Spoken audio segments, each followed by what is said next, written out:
예, 우리는요, 2주 전이죠. 2주 전에 저희 주의 첫날 오후에 이제 전체 교제 모임을 가졌습니다.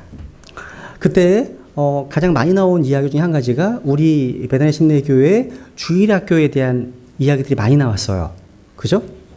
또 저희 교회에서는 그 밴드를 또 운영하잖아요. 이 밴드를 통해서 교회의 공지사항을 또 전파하기도 하고 또 같이 기도 제목들을 나누기도 합니다. 함께 기도하고 또 기도 응답을 해주신 주님께 감사드리고 이런 기쁨이 있잖아요. 그죠? 근데 이 밴드에도 또 우리 조용재님께서 주일학교 관련해서 또 좋은 제안을 주시기도 하셨죠. 그래서 저는 우리 교회 성도님들께서 주일학교 아이들에 대해서 많은 관심을 가지고 계심이 참 하나님께 감사가 되었습니다. 그 결과 주일학교 예배와 더불어서 또 최영재님께서 주일학교 아이들의 어떤 인성 훈련을 위해서 또 1시간씩 섬겨주시기로 하셨잖아요. 우리 모두 이런 분들을 위해서 기도로 도와주시면 참 좋겠습니다. 성도님들께서요, 아이들에 대한 이런저런 말씀들을 하시는 가운데 제 머릿속에 남아있는 그런 단어들이 있습니다.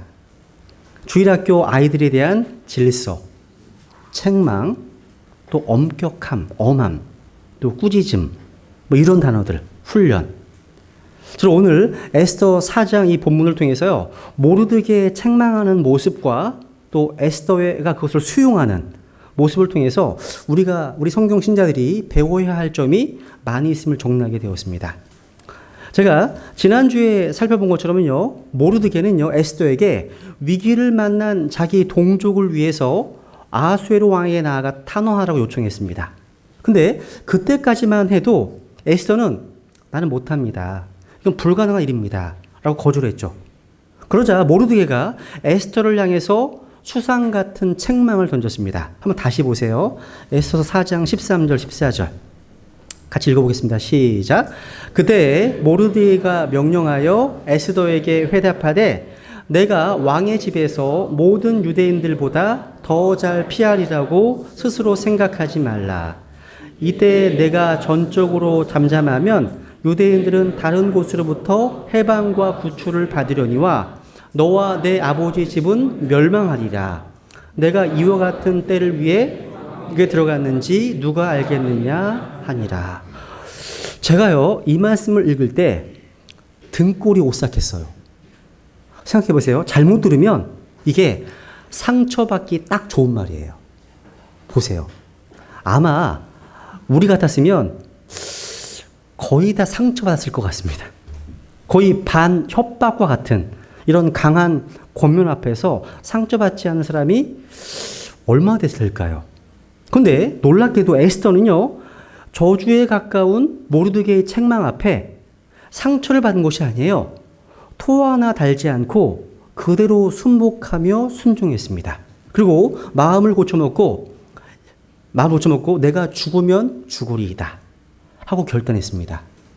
그러니까 모르드게의 말에 에스더는 달라진 모습을 보여주었다는 겁니다. 이게 어떻게 가능할까요? 제가 어제 신학원에서 이런 말씀을 드렸습니다. 모르드게에게는 책망할 수 있는 권위가 살아있었기 때문입니다. 권위가 살아있었던 거예요. 여러분 가정에서 아이들에게 말이 잘 안 먹히죠? 그죠? 권위가 살아있지 않기 때문입니다. 이게요. 그래서요, 디도서 2장 15절에 보면 사도 바울이 이 크레테 교회의 목사였던 디도에게 이런 말을 합니다. 이것들을 말하고 권면하며 그다음 모든 권위로 꾸짖고 아무도 너를 업신여기지 못하게 하라. 여기서 바울은요, 권위로 꾸짖으라고 말하고 있습니다. 꾸짖고 책망하는 것도 권위입니다. 여러분 오늘날 말씀이 선포되는 교회 강단에서 이런 꾸짖음, 책망은 별로 들을 수가 없습니다. 기독교 극동방송에서 나오는 설교방송을 들어보면 정말 말랑말랑한 내용의 따뜻한 위로와 격려가 대부분입니다. 그래서 잘못을 지적하는 말씀들은 잘 들을 수가 없어요. 오늘날 한국 기독교 교회 강단의 초라한 현실 가운데 하나가 이것입니다. 바로 책망의 권위가 사라져버렸습니다. 그렇기 때문에 우리 베다니 심리교회 성경 신자들의 이 모임 안에서 이런 꾸짖고 책망할 수 있는 권위가 회복되어야 됩니다. 또 우리의 가정 안에서 이 권위가 회복돼야 됩니다. 누가 여러분에게 하나님의 말씀을 가지고서 여러분을 조언한다면, 권면한다면 그 말씀의 권위 앞에 순종하셔야 한다는 겁니다. 여러분, 대언자 나단을 기억해 보세요. 사무엘하 12장에 보시면 다윗이 바세바의 우리아의 아내 바세바와 성적으로 죄를 범한 이후에요. 나단이 무섭게 다윗을 책망한 장면을 보게 되죠. 다윗이 비록 왕이었습니다. 왕이었지만 대언자 나단의 추상 같은 책망과 지적 앞에 아무 소리 못하고 순복하고 눈물로 회개하는 자리로 나아갔습니다. 이것이 책망의 권위입니다. 권위는요, 사람들이 만들어내는 게 아니에요. 권위는요, 하나님 한 분에게만 있습니다. 또 하나님의 말씀의 권위가 있습니다. 그렇게 우리가 영적으로 무장되어 있을 때, 말씀으로 충만하고 성령으로 충만할 때 진짜 책망의 권위가 살아날 줄 믿습니다. 오늘 우리에게 이런 영적 권위가 있기를 소망합니다. 또 독립침례교회, 신약교회의 설교자들에게 이러한 영적인 책망의 권위가 회복되기를 소망합니다. 저부터요. 또 우리 부모님들에게, 또 주일학교 선생님들에게 이런 영적 권위가 회복되기를 진짜 소망합니다. 근데 여러분, 이 책망도 사랑이 있어야 할 수 있습니다. 여러분, 오후 전체 교제 모임에서요, 어떤 자매님께서 그런 말씀 하셨죠. 주일학교 아이들에 대한 책망과 엄격함만 있으면 그것이 나중에 아이들에게 반항심만 자극한다고요. 왜 그렇죠? 사랑으로 하지 않았기 때문입니다. 그러니까 사랑과 엄함이 같이 가야 돼요. 한번 로마서 11장 22절을 같이 보겠습니다. 읽어볼게요. 시작. 그러므로 넘어진 자들에게는 엄하심이 있으나 내가 그분의 선하심에 거하면 너를 향하여는 선하심이 있으리라. 그렇지 않으면 너도 잘려나가리라. 여기 보시면 하나님의 엄하심만 있는 게 아니죠. 뭐가 있어요?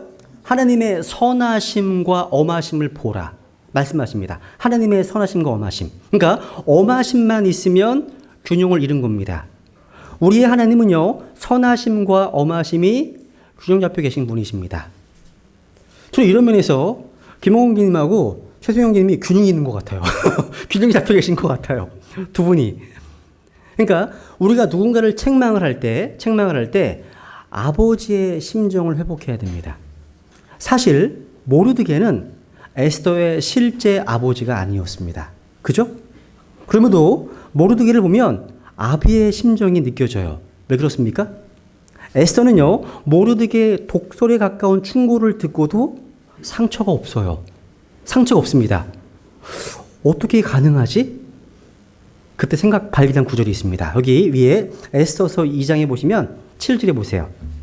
에스더 2장 7절.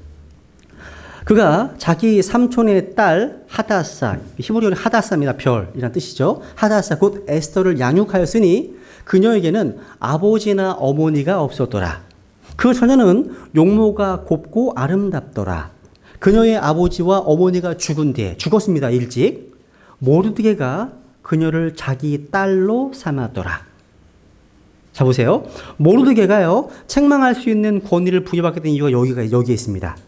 어릴 때 부모님을 여의고 고아가 되었던 에스더를 거두어준 모르드게는요, 의무감으로 그녀를 돌봐준 게 아니에요. 그는 에스더를요, 자기 딸로 삼았습니다. 딸로요. 그러다 보니까 자칫 오해해서 들으면 꼭 저주같이 들리는 모르드게의 직선적인 책망을 듣고도 상처를 받지 않을 수 있었던 겁니다. 그러니까 평상시에 자신을 대하는 태도를 통해서 자식을 불쌍히 여기는 아비의 심정을 경험했기 때문입니다. 여러분, 아이들이 잘 알아요. 먼저 알아요. 특히 어린 아이들. 한별이도 알아요. 아, 이분이 나를 사랑하는지 좋아하는지 알아요. 알아봐요. 그죠? 여러분, 사랑이 없으면 책망과 충고 또 엄함이 잘 먹히지 않습니다. 먹히지 않습니다. 그래서 저는요, 사랑하지 않으면 꾸짖거나 충고하지 마십시오라고 충고하고 싶습니다. 누군가 그런 말을 했죠. 징벌과 훈계가 뭐가 다른지. 징벌과 훈계. 아이에 대해서. 징벌은요, 감정적인 대응이 포커스라면 훈계는 그 아이의 변화에 포커스 맞춥니다.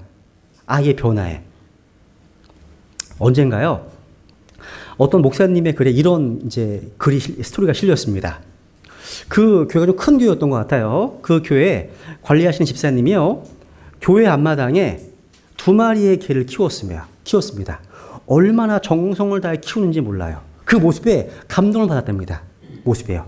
근데 그 강아지, 그 개 이름을 알고 경악했답니다. 한 마리의 이름은 수육이고 다른 한 마리의 이름은 전골이었습니다. 슬프게도 그해 여름이 끝나고 그 2마리의 개는 흔적 없이 사라졌습니다. 그러니까 온 정성을 다해서 아무리 잘해주면 뭐합니까? 결국 잡아먹을 건데. 마찬가지입니다. 우리가 누군가에게 책망을 하느냐 하지 않느냐가 문제가 아닙니다. 내 마음이 진짜 그 사람의 영혼에 머물러 있느냐 아니냐는 게 중요한 겁니다. 그 사람의 영혼을 진짜 위하는 마음이 아니라면 뭔가 어떻게 이용하기 위해서, 뭔가를 내가 얻기 위해서 책망하고 조언한다면 그 책망에는 권위가 담기지 않습니다.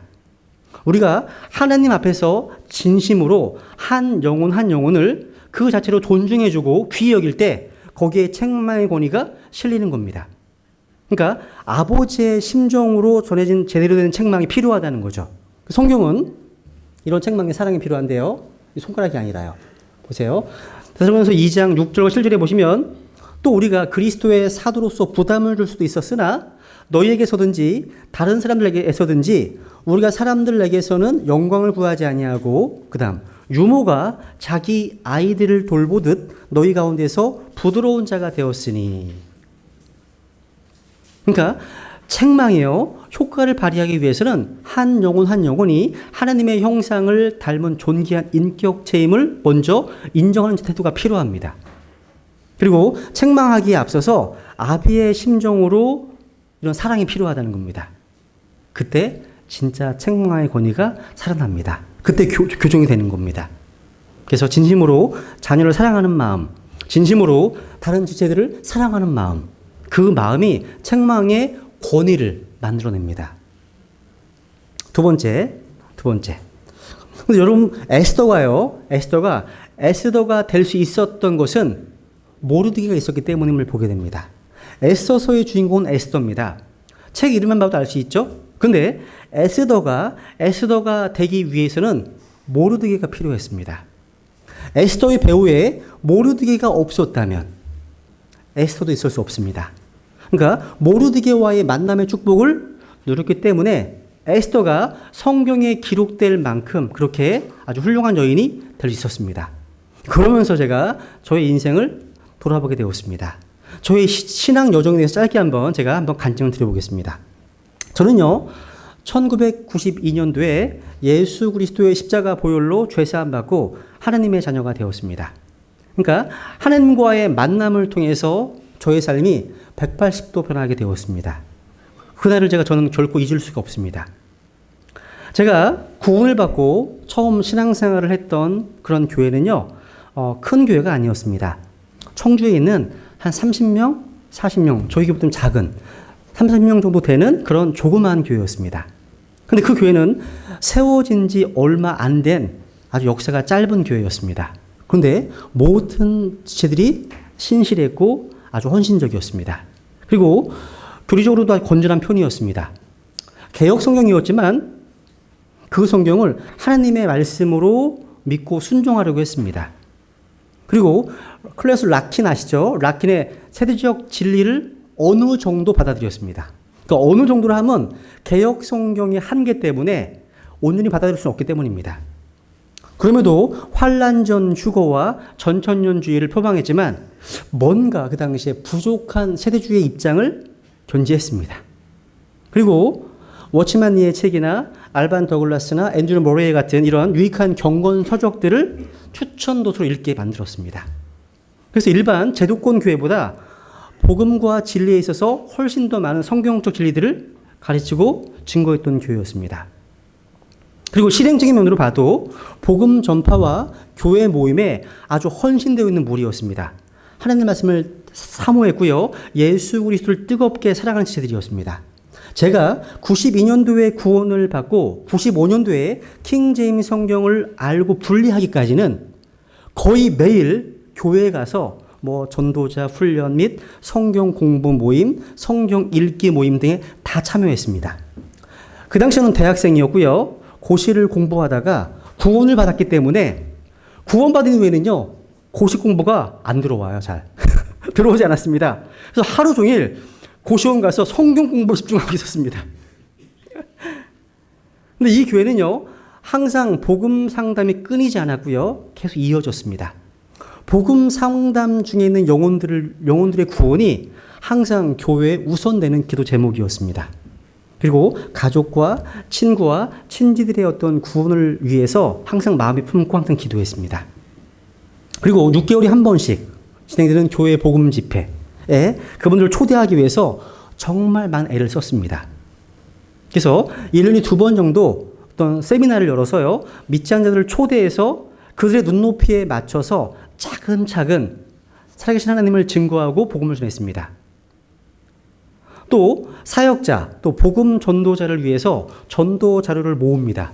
수집했습니다. 다 헌신되어 있어요. 모든 지체가요. 그래서 좋은 자를 찾으면 갖고 와요. 공유하는 거예요. 그러니까 모든 포커스가 전도에 있었기 때문에. 그래서 저희 컴퓨터에 있는 자료가 다 거기서 나온 거예요. 서로 다 공유한 자료에서 나온 겁니다. 그러니까 서로 모이기를 힘썼고요. 모이면 말씀의 교제로 풍성했습니다. 그러니까 한 주간 말씀을 통해서 받은 은혜와 삶의 간증을 내놓고 서로의 발을 씻어주는 시간을 가졌습니다. 그러니까 새로 구원받은 제가 영적으로 성장하기에는 참 좋은 환경이었습니다. 그 시간이 참 귀한 시간이었음을 회상하게 됩니다. 그때 교제했던 형제들은 지금 대부분 목사와 집사로 섬기고 있다는 소식을 듣습니다. 그러니까 그런 좋은 지체들과의 만남이 지금의 제가 되게 함에 있어서 큰 축복이 되었습니다. 저는요, 구원받은 이후에 가장 중요한 시가 초창기 1, 2년입니다. 그 1, 2년의 기간 동안에 저에게 관심을 가져주시고 말씀을 공급해 주시고 또 기도해 주셨던, 그리고 제가 힘들어할 때마다 제가 있는 학교까지 찾아와 주었던 지체들이 다 기억이 납니다. 너무 고맙습니다. 이름도 다 기억이 나고 얼굴로 다 기억이 납니다. 지금은 제가 영적으로 그분들을 도와드려야 될 상황이지만 하나님께서는요, 그분들의 섬김을 통해서 저라는 한 사람을 그리스도께로 인도하셨고 제가 믿음 안에 계속 거할 수 있도록 세워주셨습니다. 그분들의 섬김과 헌신이 없었다면 저도 이 자리에 없습니다. 저에게서 참 고마운 분들로 마음에 담고 있습니다. 그렇게 신앙생활 하던 중에요. 이제 1995년인가요? 제가 이제 하루에 거의 10시간씩 도서관에 앉아가지고 하나님의 말씀에 잠겨 있다 보니까 계속해서 성경을 더 알고 싶었습니다. 특히 종말론과 관련해서 궁금한 게 참 많았어요. 근데 주님께서는요, 교회에서 충족되지 않는 저의 갈증을 해소시켜 주셨습니다. 이분을 만나게 한 다음에. 누군지 아세요, 이분이? 그렇죠. 94년, 95년경에요. 영국의 탁월한 성경 교사였던 A.W. 핑크, 아더 핑크를 만나게 해주셨습니다. 책을 통해서 이분과의 만남이 저의 신앙을 한 걸음 더 나아가게 해주었죠. 그러니까 킹제임스 성경을 가지고 쓰신 책들, 요한복음, 출애굽기, 엘리야의 생애, 다윗의 생애, 이런 등등의 책들을 읽고서 성경의 관주를 달고 메모하면서 하나님의 말씀이 얼마나 깊이가 있는지, 오묘한 말씀인지 정말 새롭게 눈을 뜰 수 있는 기회가 되었습니다. 그때 이분이 쓴 책을 읽으면서 제 성경책에 메모한 걸 좀 보여드려 볼게요. 저희 집에 있어요. 이게 제 성경책이었습니다. 94, 5년 때, 그러니까 이 요한복음 강해서가 특히 모든 성경 신자들의 추천 도서입니다. 핑크의 책은요. 근데 굉장히 깊어요. 그러니까 교리적인 책이라기보다는 영적으로 굉장히 깊어요. 좋은 책입니다. 그래서 이 말씀들을 이 받은 은혜를 교회로 가지고 와서 제가 나누었던 기억이 지금도 생생해요. 저희 기현 엄마가 저한테 가끔 얘기합니다. 그 당시 저의 눈이 초롱초롱 빛났답니다. 살아있었답니다. 제가요, 거의 하루에 이렇게 공부를 많이 하니까요, 충분히 먹으니까 나오는 거죠. 그러니까 인풋이 많으면 아웃풋도 있는 거죠. 당연히요. 그죠? 여러분이요, 한 주 동안 풍성하게 말씀에 잠기면 주일 오후 교제 모임에서 나오게 되어 있습니다. 왜 안 나올까요? 인풋이 적으니까 아닐까요? 그만큼? 그러니까 저는 서로가 서로에게 이렇게 많은 은혜가 되기를 기도합니다. 근데 그 당시에요, 킹제임스 성경이 아닌 개역 성경을 보다 보니까 한계가 있을 수밖에 없었습니다. 교리적인 부분은 참으로 부족했다는 거죠. 그런 중에요, 서점에서 이제 요한 계시록과 관련해서 정리해야 될 필요가 있어서요, 여러 권의 책을 다 구입했습니다. 그 중에 이 시대의 이제 성경 신자들의 스승이라고 할 수 있는 피터 러크만 목사님이 제게 들어왔습니다. 이 피터 러크만 목사님 이 책을 이제 이분과의 만남을 통해서 저의 신앙의 물꼬가 이제 성경 신자들의 믿음으로 변하게 되었습니다.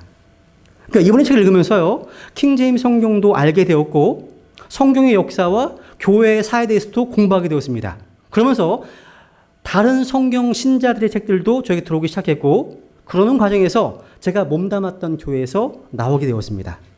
이분은 아시죠? 누군지? 누구예요? 이분. 영상을 보셨잖아요. 사무엘 깁입니다. 이 사무엘 깁이 러커 목사님이 제자거든요. 제자입니다. 이분은 지금 이제 은퇴하셨습니다. 93세신데 지금까지 주일학교를 하십니다. 설교는 안 하시지만. 사무엘은 지금 정말 훌륭히 사역하고 있죠. 그죠? 킹제임스 성경을 150번 이상 읽으셨습니다. 뭐 이런 분이 됩니다. 근데요, 그때 제가 킹제임스 성경을 알면서요, 혼자 이제 조용히 나오려고 했어요. 근데 그때 저의 믿음을 따라서 함께 나온 지체들이 5명도 있었습니다. 이건 이제 피터 목사님이 거리에서 설교할 때 항상 그림을 그려가며 설교를 합니다. 항상요. 항상. 그리고 이분이 쓰신 이 주석서입니다. 거의 200권 이상의 책을 썼습니다. 되게 좋은 책들이죠. 근데 이제 제가 몸담았던 교회에서 5명과 함께 나왔는데 그 중에 한 사람이 바로 지금의 저희 아내인 황순영 자매입니다.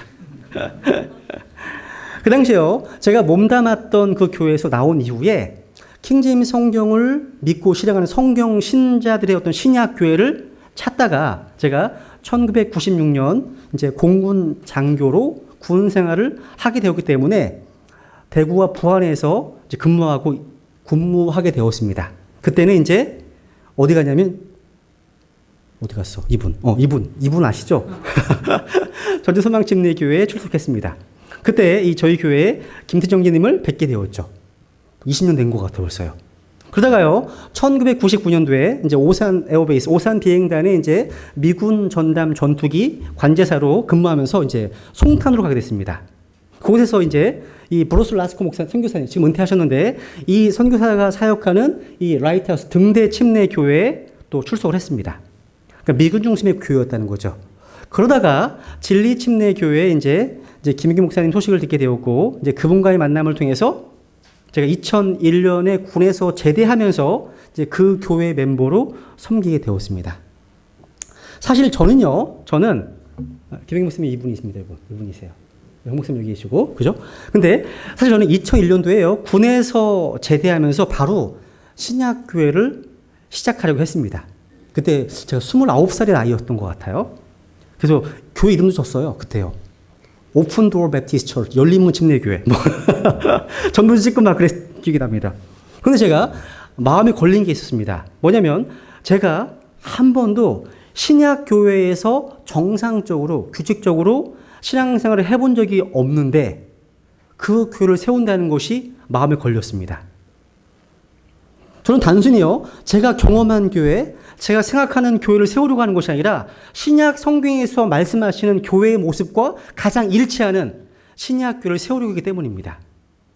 그래서요, 주님께서 인도하실 때까지는 진리침례교회에서 신실하게 주님을 섬기기로 결정하고 그곳에서 12년간 사역했습니다. 제가 그렇게 오래 있을지 몰랐습니다. 저는 그 당시에 사역을 준비하는 일명 그 목사님 그러시더라고, 스페어 프리처, 그러니까 스페어 설교자라고 불렸습니다. 그리고 복음연도였기 때문에 그 12년 동안 많은 사람들을 만나고 많은 교회들에 가서 복음 집회를 인도하고 말씀 전할 기회가 있었습니다. 다른 지역교회 사역자들이 자리를 비우면 제가 대신 갔습니다. 그 자리를 채워주기 위해서. 지금 생생합니다. 그래서 광주, 인천, 포천, 청주, 전주 등지에 있는 신약교회들을 다니면서 그 지역교회 성도님들의 어떤 상황과 분위기를 배울 수 있는 좋은 기회였습니다. 그리고 진리침례교회에서요, 장년부 주일학교를 2003년부터 2010년까지 7년을 맡아 가르쳤고요. 2008년부터는 초, 중고 학생들 있잖아요. 이 초중고 학생들을 어른 예배와 분리해서 가르쳐야 될 필요가 생겨가지고 근데 할 사람이 없어요. 아무도 다 안 하시는 거예요. 그래서 또 제가 맡게 되었죠. 저는 그때요. 하나님께서 저에게 왜 초중고 학생들을 맡기셨는지 처음에는 의아했습니다. 제가 어른 사역에만 익숙했던 저에게 한 번도 경험이 없었던 이런 주일학교 사역을 맡겼다는 그것이 되게 의아했다는 거죠. 근데 제가요, 초등부, 중고등부 학생들에게 설교하면서 제가 얼마나 부족한 설교자인지 많이 느끼고 고민했습니다. 설교에 대해서 고민을 많이 했던 시간들이었어요. 그러면서 많은 것들을 배울 수 있었습니다. 저 지금도 확신합니다.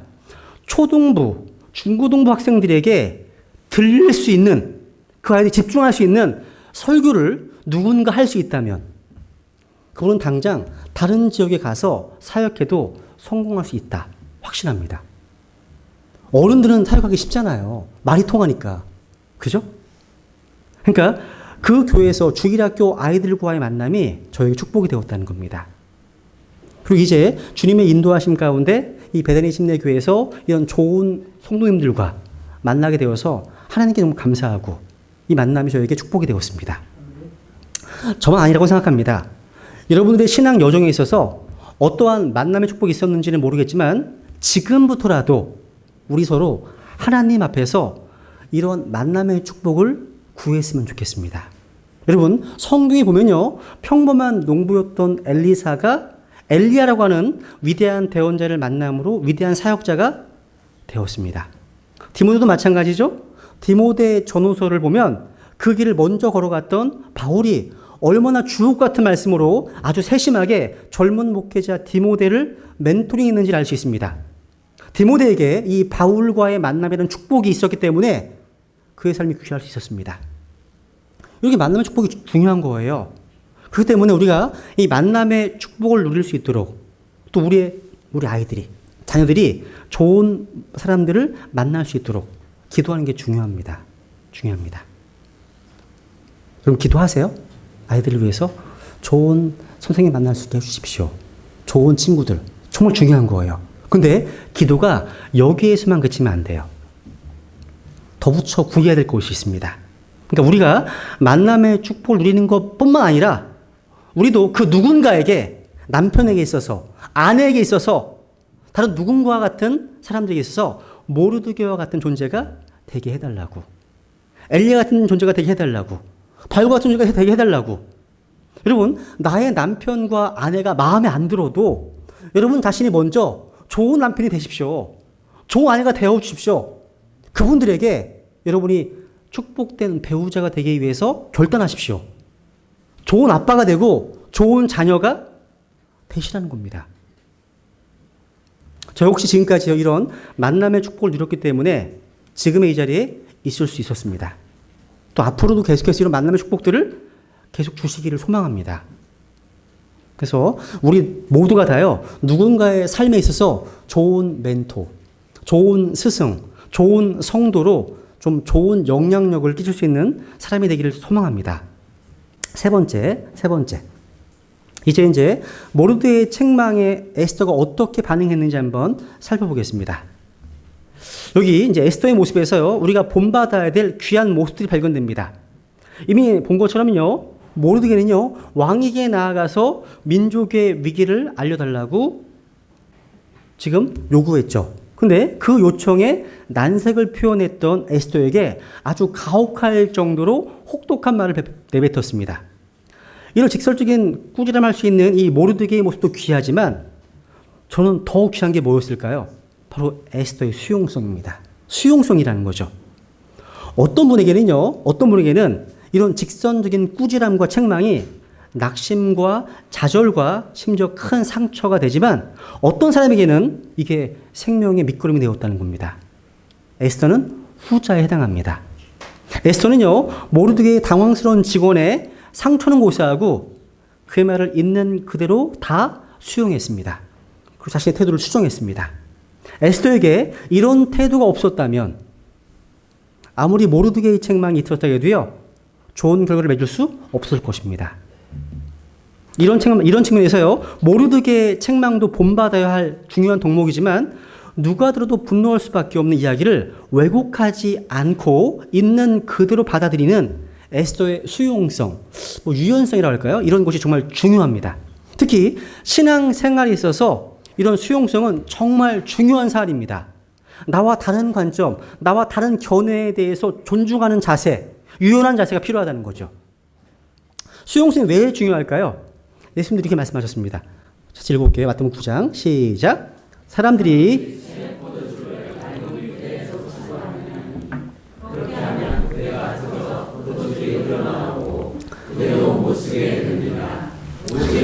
새 포도즙은 새 부대에 넣나니 그리하면 둘 다 보존되느니라 하시니라. 주께서는요, 뉴 와인, 그러니까 새 포도즙은요, 새 포도즙과 낡은 부대의 이 비유로 수용성에 대한 개념을 설명하고 계십니다. 새 포도즙은 발효하는 특징을 가지고 있습니다. 포도즙이 발효하는 과정 중에 가스가 이제 부글부글 끓어오르면서 부피가 팽창하죠.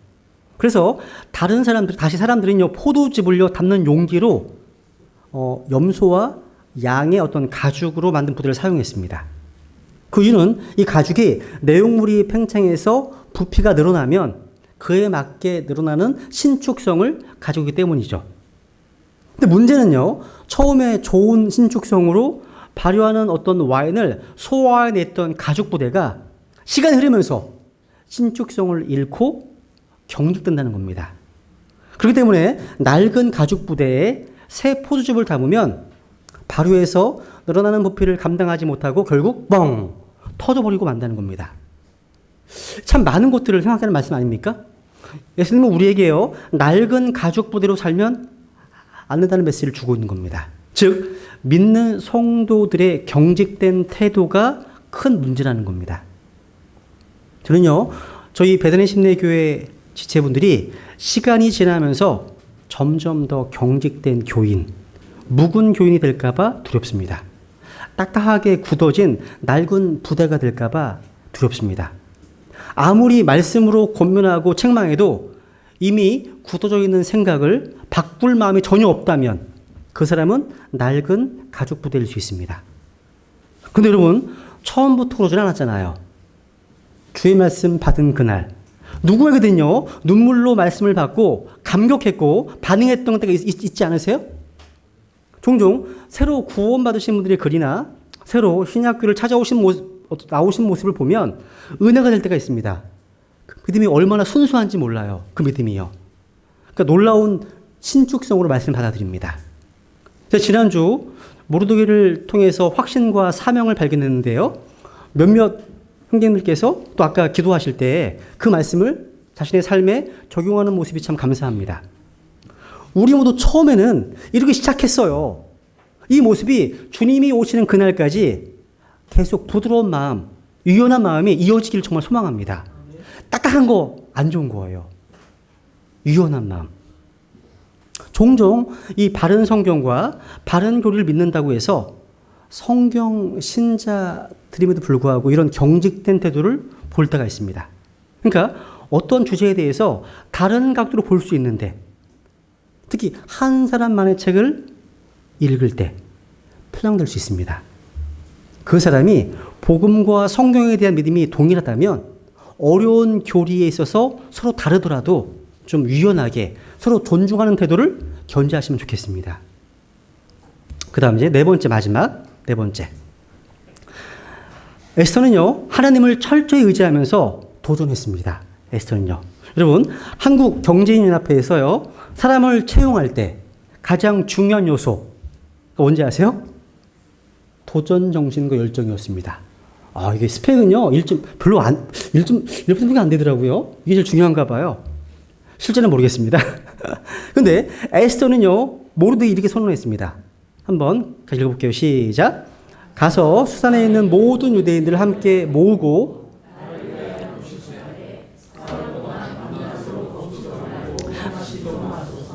나도 내 시녀들과 함께 그렇게 금식하리이다. 그리고 나서 내가 법대로 하지 아니하고 왕에게 나아가리니 내가 죽으면 죽으리이다 하매. 죽으면 죽으리이다. 이보다 더한 도전이 어디 있겠습니까? 이게 믿는 사람의 본입니다.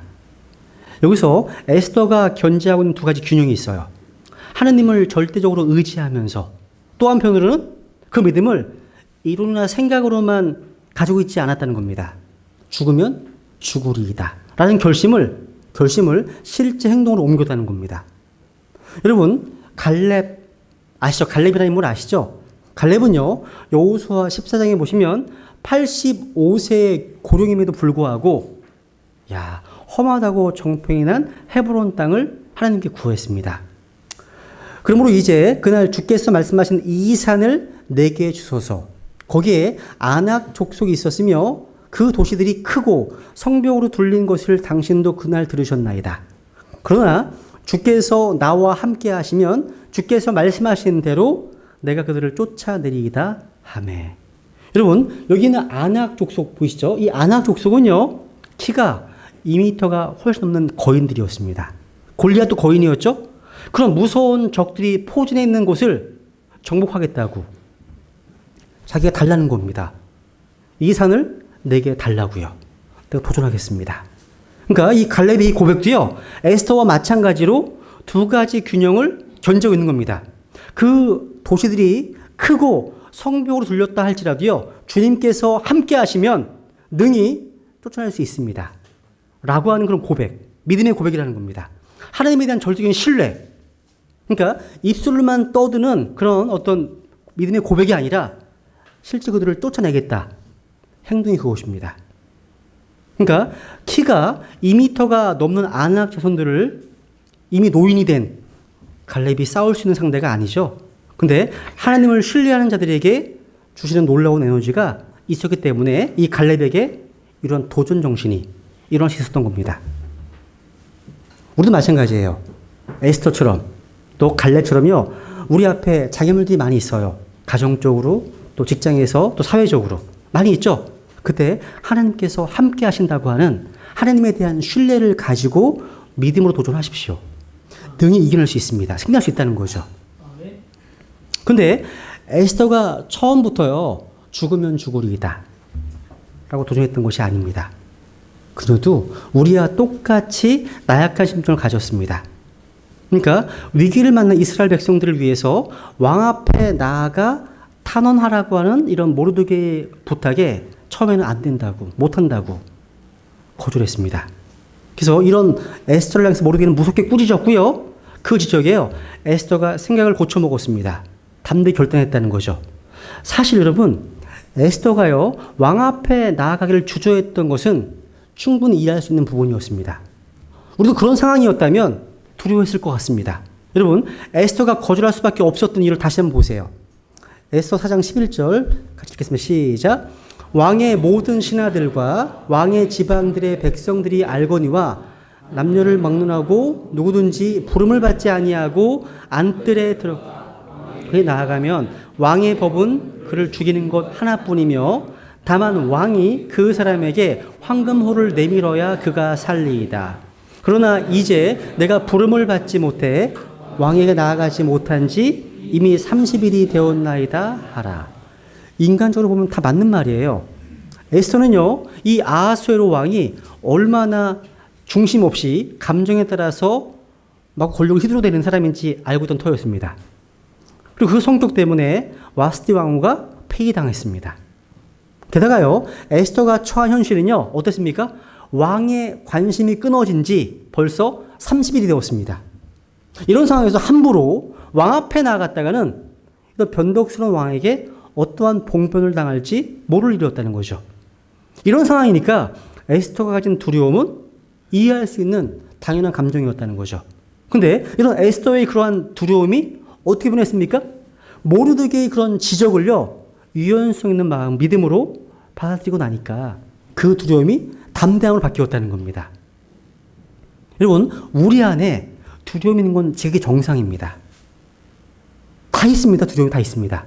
하지만 여러분, 온종일 두려움이란 감정밖에 나타나지 않고 있다면 그것은 믿음이 잠자고 있다고 하는 증거입니다.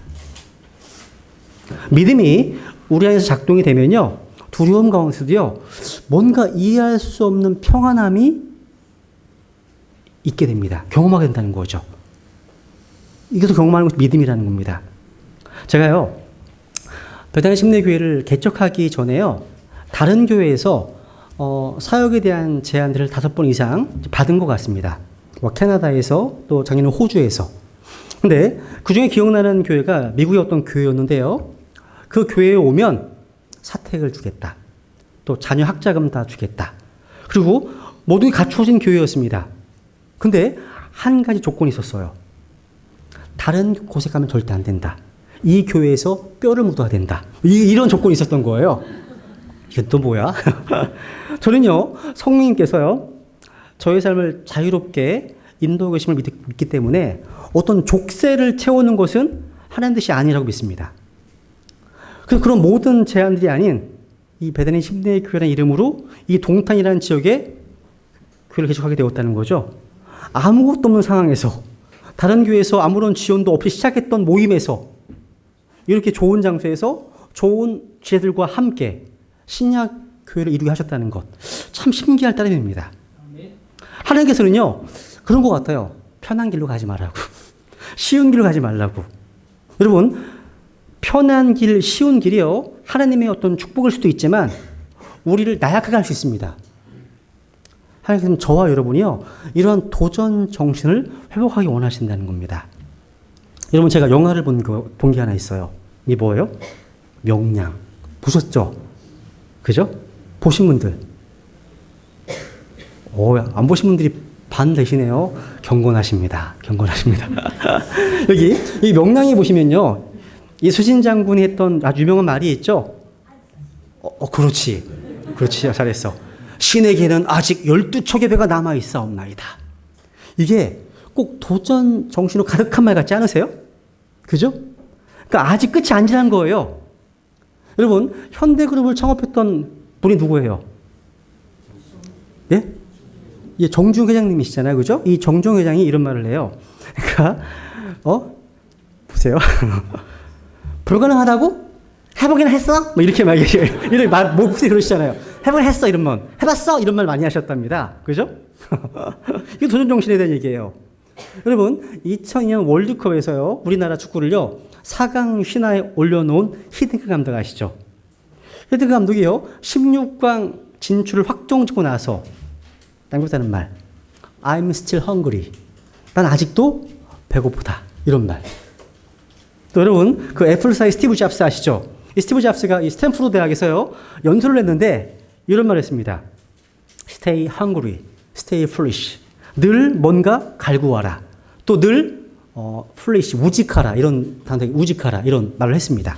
그러니까 여러분, 도전을 멈추면 변질됩니다. 그러니까 두려움을 깨고 일어나 도전해야 됩니다. 도전하는 인생은요, 타락하지 않습니다. 도전하는 교회는 변질되지 않습니다. 믿음은요, 도전하는 겁니다. 그런데 여러분, 이 도전과 관련돼서 우리가 반드시 기억해야 될 것이 있습니다. 철저히 하나님을 의존해야 한다는 겁니다. 여러분, 죽으면 죽으리이다 라며 비장각오로 했던 에스더의 도전 정신이 어디서 나온 겁니까? 다시 보세요. 16절 보세요. 가서 수산에 있는 모든 이들을 함께 모으고 나를 위하여 금식하되 사흘 동안 밤낮으로 먹지도 말고 마시지도 마소서. 나도 내 신하들과 함께 그렇게 금식하리이다 고백하죠. 그리고 나서 죽으면 죽으리이다 나갔다는 거예요. 그러니까 금식하면서 중보 기도를 부탁합니다. 그러니까 에스더의 도전은요, 하나님을 의지하는 데 시작했습니다. 제가 교회를 개척할 때 그런 말을 많이 되뇌었습니다. 사람 의지하지 말자. 사람 바라보지 말자. 하나님만 바라보자. 많이 되뇌었습니다. 반드시 명심해야 될 그런 표현입니다. 우리가 도전을 하지만요, 우리가 가진 무언가로 도전하려고 안달복달하는 것이 아니라 에스더처럼요, 하나님을 의지하는 쪽으로 나가야 한다는 겁니다. 여러분, 우리가 왜 많은 분이 실패할까요? 왜 실패할까요? 우리가요, 하나님을 의지하는 것이 아니라 사람을 의지하기 때문에, 또 자기 자신을 의지하기 때문에 실패하는 겁니다. 여러분, 사람을 의지하면 실망합니다. 사람에게 뭔가를 기대하면 항상 낙심하게 됩니다. 사람으로부터 위로를 받으려고 하면 항상 실망합니다. 진정한 위로자이신 하나님으로부터 위로를 받고 그 하나님을 의지하면 실망하지 않고 항상 만족하게 됩니다. 여러분 한번 생각해 보세요. 제가 이런 생각을 해봤어요.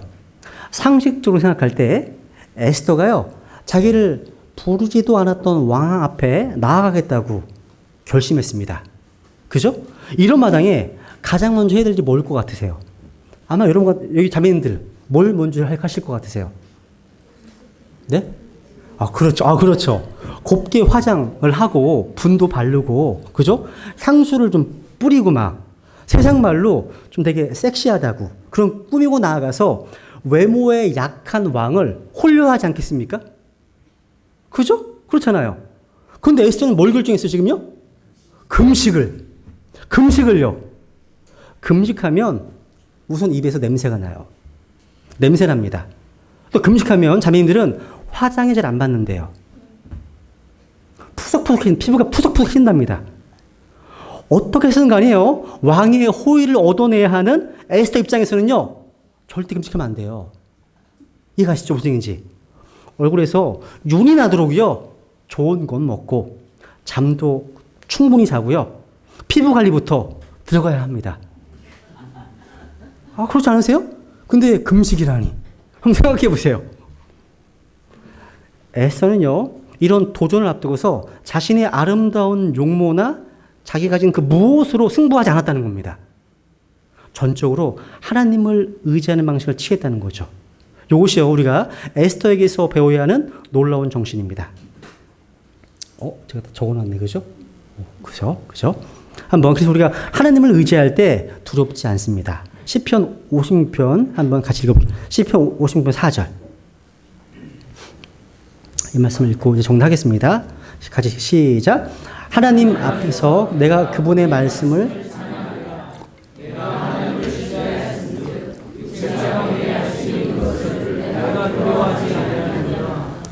참 놀라운 고백입니다. 여러분 이 시편 50편을 찾아보세요. 진짜 찾아보세요. 찾아보시면 이 성경은 이 시의 배경을 어떻게 설명하고 있습니까? 맨 위를 보세요. 거기 보시면 블레셋 사람들이요, 다윗을 가드에서 붙잡은 때에 지은 시입니다. 배경을 잘 보세요. 배경을요. 블레셋 사람들이 다윗을 가드에서 붙잡은 때에 지은 시입니다. 그러니까 내가 두려워하지 않겠습니다 라는 이 고백은 놀랍게도요, 인간적으로 볼 때 가장 두려워해야 하는 상황에서 나왔습니다. 대적에게 붙잡힌 상황이라는 거죠. 그런데도 다윗은 사람에 불과한 자가 자신을 어떻게 하겠느냐며 두려워하지 않는다고 고백합니다. 이것은 하나님을 절대로 신뢰하는 자가 누리는 축복이 이것입니다. 두려움이란 자기를 의지할 때 생기는 감정입니다. 여러분들 피부 느끼지 않으세요? 여러분의 마음 안에서요, 믿음이 작동되면 우리가 지고 있는 짐이요, 그렇게 크게 느껴지지 않습니다. 우리가 처한 상황이요, 그렇게 두렵지 않습니다. 누군가 저의 말을 오해해도, 또 어떤 독한 말로 제게 해코지를 한다고 해도요, 또 상처가 안 돼요. 믿음이 작동되면. 그런데 순간적으로 몸이 약해지거나 인간적인 나약함이 찾아오면 어깨에 지어진 짐이 너무 무겁게 느껴집니다. 그리고 내가 처한 상황이 너무 두렵습니다. 외롭습니다. 그러니까 하나님을 의지하고 신뢰할 때는 그렇게 없던 두려움이요, 나약한 나 자신의 모습이 부각될 때면 찾아온다는 겁니다. 그렇기 때문에 늘 이 말씀을 좀 묵상하면 좋겠습니다. 내가 하나님을 신뢰하였은 즉 육체가 내가 할 수 있는 것을 내가 두려워하지 아니하리로다. 여러분 지금 무엇 때문에 두려워하고 계십니까? 두려움이란 내가 나 자신을 의지하기 때문에 찾아오는 겁니다. 그래서 이 사실을 기억하시고 다윗의 이 선포를 여러분 자신의 선포로 고백하시면 좋겠습니다. 이 담대한 선포가 우리 모두의 입술에서 동일하게 고백되기를 소망합니다. 그래서 편한 길, 쉬운 길이 아닌 하나님께서 인도하시는 그 도전의 길로 담대하게 나아가게 되기를 간절히 소망합니다. 네, 기도하겠습니다.